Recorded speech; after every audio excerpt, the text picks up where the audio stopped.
4월 첫째 주 말씀 전하겠습니다. 다 같이 사도신경을 같이 하겠습니다. 전능하사 천지를 만드신 하나님 아버지를 내가 믿사오며 그 외아들 우리 주 예수 그리스도를 믿사오니 이는 성령으로 잉태하사 동정녀 마리아에게 나시고 본디오 빌라도에게 고난을 받으사 십자가에 못 박혀 죽으시고 장사한 지 사흘 만에 죽은 자 가운데서 다시 살아나심 하늘에 오르사 전능하신 하나님 우편에 앉아 계시다가 저로서 산자와 죽은 자를 심판하려 오시리라. 성령을 믿사오며 거룩한 공예와 성도가 서로 교통하는 것과 몸이 다시 사는 것과 죄를 사하여 주시는 것과 몸이 다시 사는 것과 영원히 사는 것을 믿사옵나이다. 아멘. 창세가 71장 우리 부릅니다. 창세가 71장은 말씀을 듣고 어리가 참 충만할 때에 이런 창송 부르면서 헌금하는데 내게 있는 모든 것을 창송가 71장 내게 있는 모든 것을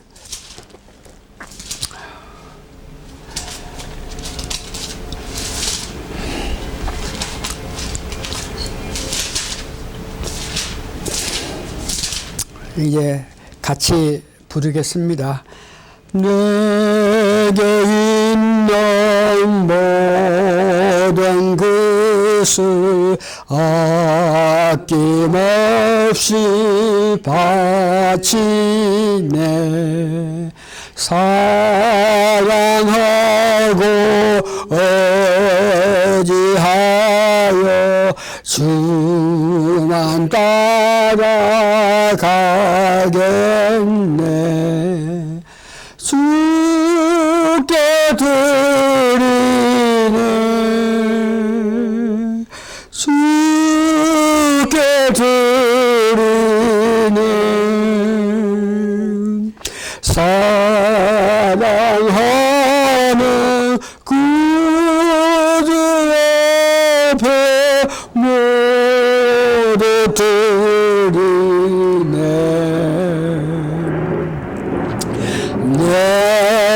내게 있는 모든 것을 겸손하게 바치네. 세상 복락 멀리하니 나를 받아 줍소서.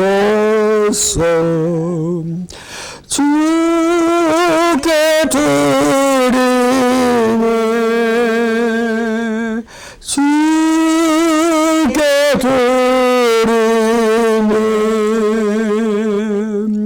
사랑하는 구주 앞에 모두 드리네. 3절 내게 있는 모든 것을 내게 있는 모든 것을 주를 위해 바치네. 거신 권능 충만하게 내게 내려 주소서. 주께 드리네.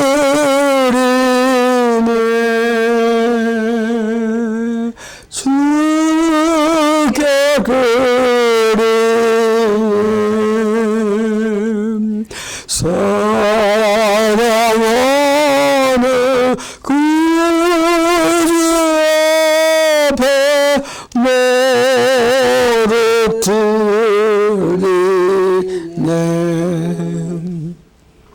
신앙 고백합니다. 주 예수님, 당신은 그리스도시요 살아계신 하나님의 아들이십니다. 아멘. 성경 말씀은 고린도전서 12장 12절에서 13절까지인데 제가 봉독해 드립니다. 고린도전서 12장 12절에서 13절입니다. 몸은 하나인데 많은 지체가 있고 몸에 지체가 많으나 한 몸임과 같이 그리스도도 그러하니라. 교회의 모습이죠. 몸은 하나인데 예수님께서 머리 되시고 우리가 각 지체에 속하고 있으니까. 13절, 우리가 유대인이나 헬라인이나 종이나 자유자나 다 한 성령으로 세례를 받아 한 몸이 되었고, 한 몸 되게끔 하기 위해서는 성령의 세례를 받는다. 즉 우리가 이름을 통해서 거듭난다 그럽니다.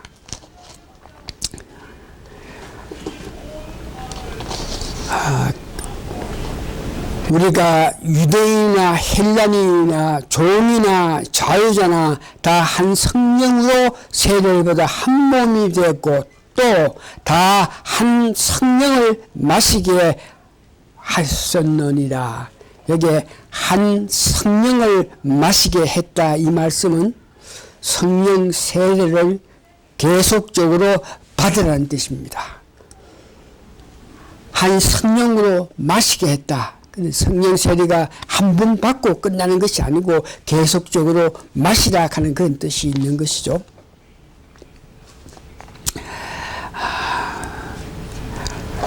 이제 다 같이 기도하시겠습니다.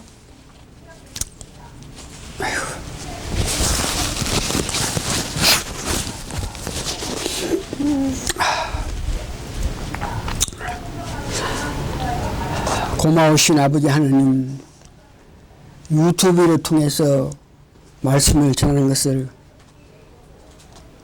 유튜브를 통해서 성령 세례를 강하게 받기 원해서 저는 그 말씀을 하나님의 은혜로 마시고 나서 그 성령 세례를 마시고 난 연후에 그 주신 은혜에 힘입어서 다시 이렇게 말씀을 전하오니 유튜브를 통해서 듣는 사람이 내가 성령 세례에 대해서 유튜브를 통해서 마신 것 같이 이 말씀을 듣는 모든 사람이 성령 세례를 마시는 역사가 일어나서 하나님을 높이고 예수님을 높이고 성령님을 높이는 역사가 나타날 수 있게 도와주시옵기를 예수님 거룩한 이름 받들어 감사 기도하옵나이다. 아멘.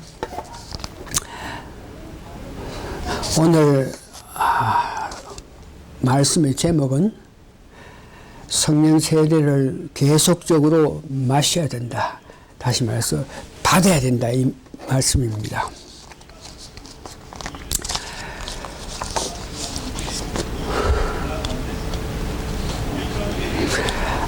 목회 제가 32년 동안 경험한 성령님의 역사는 거듭난 후에도 계속적으로 성령 세례를 받아서 성령 충만한 상태를 유지해야 된다는 것을 알았습니다. 그렇게 계속적으로 성령 세례를 받아야 능력이 있는 기쁨의 사역이 가능함을 체험했습니다. 이런 사실을 교인들에게 계속적으로 교육하고 실제 성령 세례를 받게 인도하는 집회를 통하여 실제로 성령 세례를 받는 체험을 하여 함에도 성령 세례를 반복해서 계속적으로 받는다, 성령 세례를 마신다, 이런 문제는 신학적인 어떤 문제가 좀 있는 것, 그런 점이 있고, 또한 성령 세례를 계속적으로 받지 못했던 교인들의 그 반응이 실질적으로 이 성령 세례를 받게끔 하는 그 집회를 하지 못하고 있는 그런 모습이었습니다. 그런 결과 교인들은 구원을 받아서 교회의 한 회원이 되어서 믿음 생활 열심히 하고 있는가 하면은 그 중에 어떨 때는 세상적인 환경, 자신에게 있는 모든 문제를 이 성령님의 도움으로 해결하지 못하고 자신이 갖고 있는 자신의 힘으로 자신의 지정의로 어떤 문제를 해결하려고 그러니까 그 문제들이 해결되지 않고 오히려 교회를 향한 열정이 식어서 기쁨의 믿음 생활을 하지 못하고 어려움 당하는 모든 사람을 봅니다. 우리 삶에서 일어나는 모든 일에는 성령 세례가 필요한데 성령 세례를 받는 것이 대답인데 오늘은 왜 그 성령 세례가 계속적으로 받는 성령 세례가 필요한지 그 이유를 말씀드리고 성령 세례를 계속 받음으로써 나타나는 삶의 결과에 대해서 그 실체에 관해서 말씀드립니다. 성령 세례를 계속적으로 받아야 할 그 이유는 여러 가지 있겠지만 성경 말씀이 고린도전서 12장 12절 오늘 제가 본문 읽어 들은 것 같이 거듭난 사람이 계속적으로 성령 세례를 마시라고 이렇게 말씀했습니다.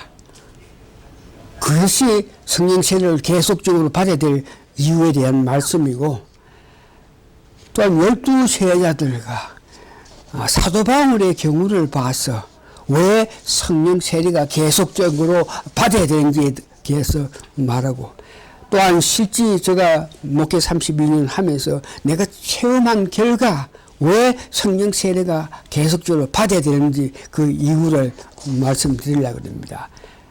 그래서 12제자를 보니까 여러분 잘 아시는 바와 같이 12제자는 3년 6개월 같이 예수님과 동행하면서 구원받고 귀신 쫓아내는 능력도 받고 병 고치고 복음을 전하는 여러 능력을 받았습니다. 또한 부활하셔서 40일간 이 땅에 계시면서 그들에게 직접 평안을 주고 성령을 부어주심에 은혜를 받았습니다. 말세에 이 땅에 살면서 증인이 되게끔 하기 위해서 성령 세례를 받아야 된다 하는 그 말을 들었습니다.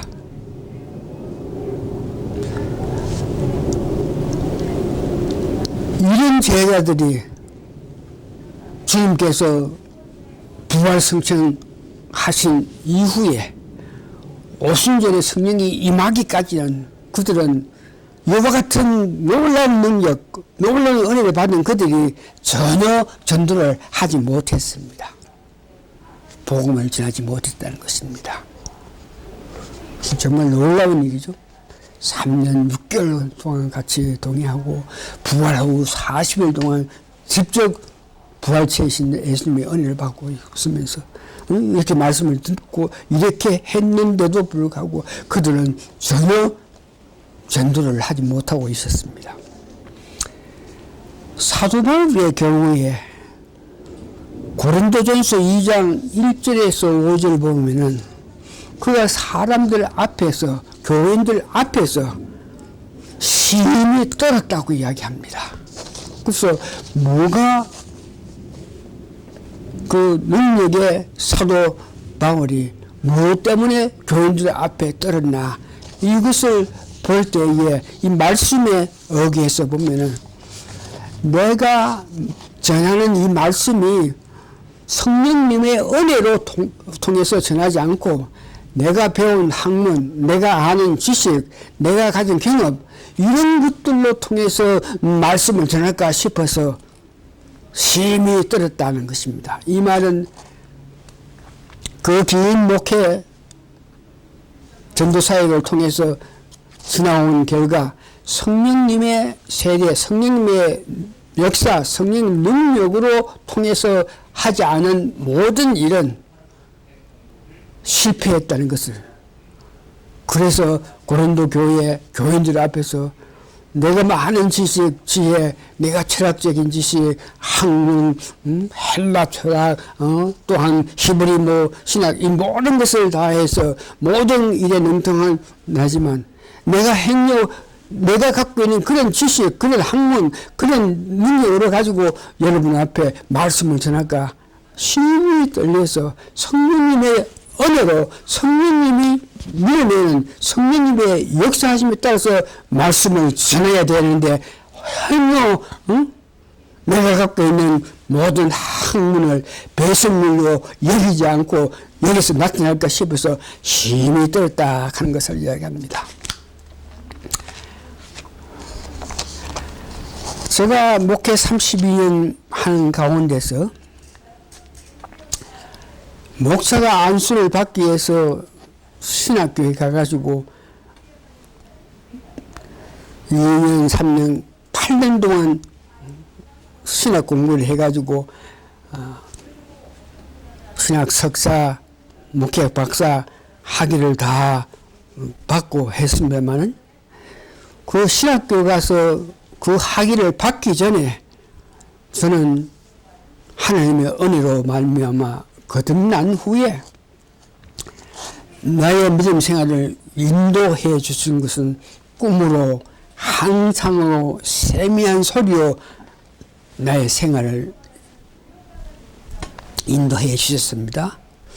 그런 가운데 방언도 하게 해가지고 열심히 주의 일을 할 수 있었고 내가 직분을 받아가지고 교회 중책을 맡고 안수 집사로서 교회 일꾼에 대해서 열심히 일을 할 수 있는 모든 동력은 하나님께서 꿈으로 항상으로 세미한 소리를 통해서 저에게 힘을 주었습니다. 그런 가운데 은혜로 통해서 믿음 생활을 하는 데에 내 마음속에 이 전도를 해야 되겠다 하는 그런 마음에 막 갈등이 오기 시작해요. 죽어가는 사람이 많은데 그들에게 나아가서 전도를 해야지. 내가 교회 안에서만 이렇게 왔다 갔다 하는 것이 되겠느냐. 전도해야지 하는 그런 마음을 이렇게 가질 때에 전도하려면 필요한 지식과 전도하려면 필요한 직분관계, 전도사의 직분을 주시고 그래서 그 전도사의 직분을 받은 후에 제가 입신하게 해가지고 저를 하여금 목사 될 수 있게끔도 역사하셔가지고 모든 일로 통해서 목사가 되게 하셨고 또한 특별히 입신했을 때 하나님께서 저와 같이 있다는 그 말씀을 통해서 힘을 얻어서 하나님께서 같이 계시니까 하나님 주신 은혜 가운데 뭐를 이해한다고 하면서 모든 일을 하나님 의지하면서 성령 인도에 따라서 믿음 생활을 했는데 신학교에서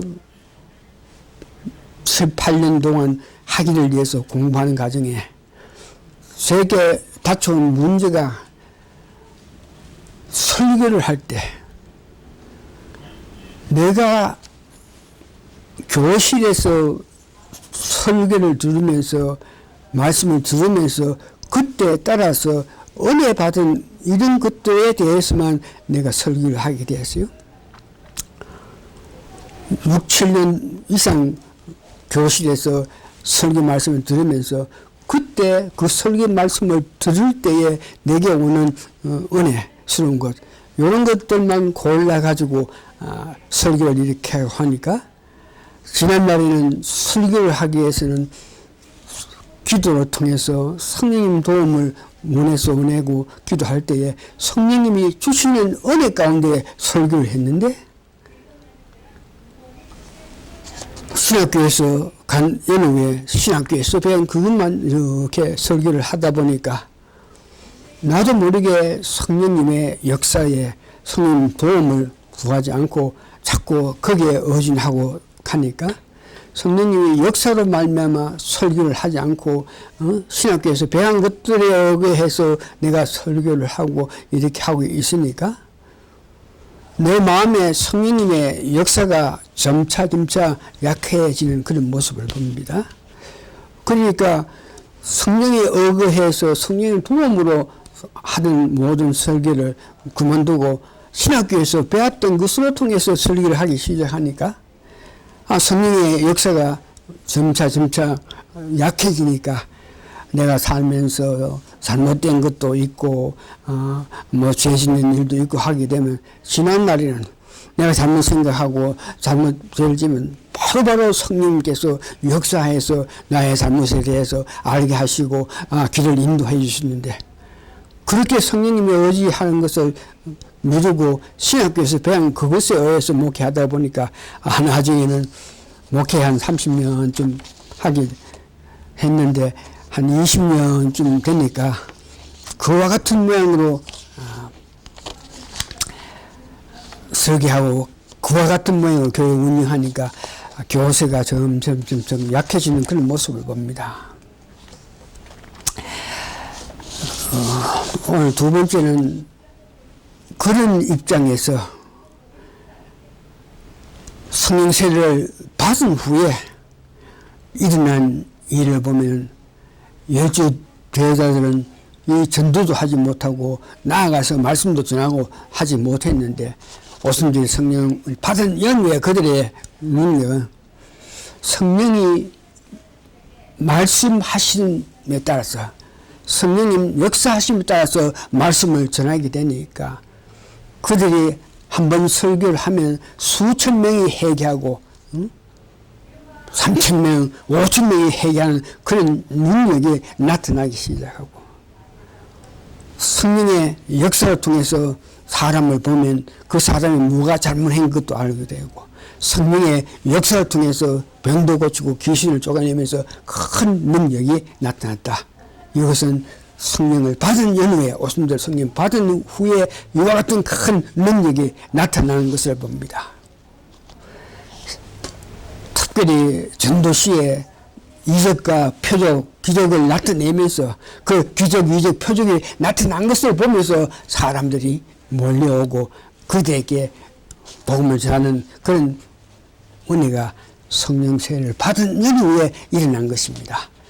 사도바울도 성령 세례 받은 연후에 고린도 후서 12장에 보내서 셋째 하늘에 이끌려가서 정말 말로 할 수 없는 것을 보았다 그러면서 특별히 셋째 하늘에서 보니까 모세가 보았던 것을 여기 있는 것을 보고 모세가 내려와서 모세 오경을 기록했고, 여기 있는 모습을 보고 성막을 이 땅에서 만들었다 하는 것을 알게 되면서 성령세를 받아서 난 후에 성경 13권을 기록했으면서 특별히 모세 오경을 해석하는데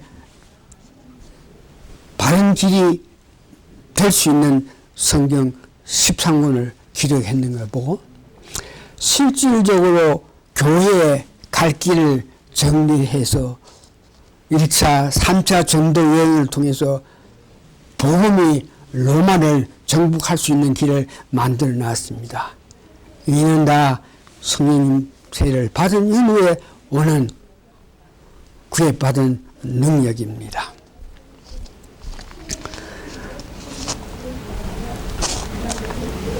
성령 세례를 받은 후에 12제자들 사도바울에 대한 말씀을 드렸겠지만 내 자신 성령 세례를 받게 된 것은 그렇게 신학교에서 배운 것으로 통해서 내가 목회하면서 20년이 지나고 한 25년 지난 연후에 저기에 이르는 갈등이 늘 있었는데, 저에게 성령 세례를 계속 받을 수 있는 그런 길을 열어준 것을 볼 수 있는데, 제가 꿈을 꾸는 과정에 보니까 지금 한국에서 예수 한국 복음 통일을 위해서 노력하면서 이 모든 일은 성령 세례를 계속적으로 받아야 성령이 주신 능력 가운데 그 힘에 의해서만 예수 한국 복음 통일을 할 수 있다 그러면서 세상 모든 사람들에게 성령 세례에 대해서 성령 세례의 필요성을 계속 강구하고 있는 정강 목사에 대해서 제가 꿈을 꾸는 데에 네가 지금 이제가 설교하는 것을 듣고 잘 듣고 그 다음 그대로 그 말씀을 들은 대로 전하지 말고 들은 말씀을 잘 추림해서 네가 전하라 하는 그 꿈을 꿨습니다. 예를 들어서 카트 그라스 하면 나무 가지고 카트 그라스 하지 않습니까? 그러고서 그 마당에 아름답게 카트 그라스 한 후에 필요한 것이 추림을 하는 거죠. 더 아름답게, 더 실속 있게, 더 예쁘게, 더 믿음이 가는 그런 관계. 그래서 카트 그라스 해놨으니까 말씀을 다 받아들였으니까 그걸 그냥 전하지 말고 추림을 해서 전하라. 이 말씀을 듣고 나서 제가 말씀을 유튜브를 통해서 말씀을 들을 때 듣는 귀와 보는 눈으로 통해서 듣고 보았더니 마음에 말씀이 와서 깨닫게 되는 그런 역사를 받았고 좀 더 깊게 말씀을 전할 때 받을 때 내 안에 있는 성령님이 지난날에 방언했던 그 역사가 한동안 잊어버리고 했는데 그 말씀을 듣는 가운데에 내 성령이 반응해서 방언으로 그 말씀을 하답하는 것을 보면서 지나가는 가게 방언했던 그 잊어버리고 있던 것을 다시 내가 방언을 받아서 내가 방언하면서 말씀 듣고 설교 준비하면서 방언하면서 말씀을 전하게 되었습니다. 오늘 세 번째 성령 세례가 계속 되는 것에 대한 증거입니다. 베드로 설교에서 오순절의 성령 세례는 일시적으로 그때 그 시대에 꼭 필요해서 한 분만 있는 것이라고 신학자들이 말을 해서 오늘날 오순절에 성령 세례 받는 것에 대해서 부정적으로 생각하는 그들 많은 사람들 그들에게 말씀을 통해서 계속적으로 그 성령을 받아야 된다. 받았던 사건을 말씀드리면서 증명하는 것. 첫 번째는 베드로가 설교했는 것인데 사도행전 2장 37절에서 38절에 보니 그들이 이 말을 듣고 말씀에 찔러 베드로와 다른 사도들에게 물어 이르되 형제들아 우리가 어찌할꼬 하거늘 베드로가 이르되 너희가 회개하여 각각 예수 그리스도의 이름으로 세례를 받고 제사를 받아 그리하면 성령의 생명을 받으리니 이 약속은 너희와 너희 자녀와 모든 먼데 사람 곧 우리 주 하나님이 얼마든지 부르시는 자들에게 하실 것이라. 이 말씀은 오순절의 성령을 받기 위해서 예수님께서 기다려야 했는데 마가바 다락방에는 처음에는 500명이 와서 그 말씀을 듣고 기다렸는데 380명은 기다리는 가운데에 성령 세례가 오지 않으니까 이런 이유 저런 이유 가고 나머지 120명 성도가 남아서 오순절 역사가 나타날 때 120문도만 말씀을 성령 세례를 받았던 것이. 그러니까 380년들은 거기에 있다가 어떤 이유로 떠나고 난 후에 나중에 보니까 오순절 성령 역사가 나타나서 120문도가 방언을 하고 하늘 높이고 기이한 일을 하고 하니까 380년들이 어떻게 소문을 듣고 돌아와가지고 아이고 우리는 어떻게 해야 되겠느냐, 우리는 그때 정말 잘못하고 갔는데 아이고 우리는 어떻게 했냐. 그럴 때에 베드로가 이 약속은 너희와 너희 자녀 모든 먼데 사람 곧 주 우리 하나님이 얼마든지 부르시는 자들에게 하실 것이냐. 그래서 너희들을 회개하고 돌이키면 언제든지 오순절에 성령 승례 그 역사가 일어나서 너희들이 성령을 받는다고 이렇게 말씀한 것을 봅니다. 두 번째 사도행전 8장 15절에서 17절까지 이 사마리아 이방 지역에 빌립이 가서 전도를 해가지고 전도할 때 기적과 이적이 나타나가 많은 사람이 세례를 받고 하나님에 대해서 높이고 했을 때에 이것을 보고 나서 예루살렘에서 사마리아에도 이렇게 복음을 받았으니까 가봐라. 그래서 베드로하고 제자들이 와서 그때에 그 빌립이 나타낸 세례받고 기적 표적을 보면서 따라와서 세례받고 있는 그들에게 기도를 했을 때에 그들이 성령을 받는 모습을 봅니다. 사도행전 8장 15절에 17절 그들이 내려가서 그들을 위하여 성령 받기를 기도하니 이는 아직 한 사람도 성령 내리는 일이 없고 오직 주 예수 이름으로 세례만 받을 뿐이더라. 이에 두 사도가 그들에게 안수하며 성령을 받는 자.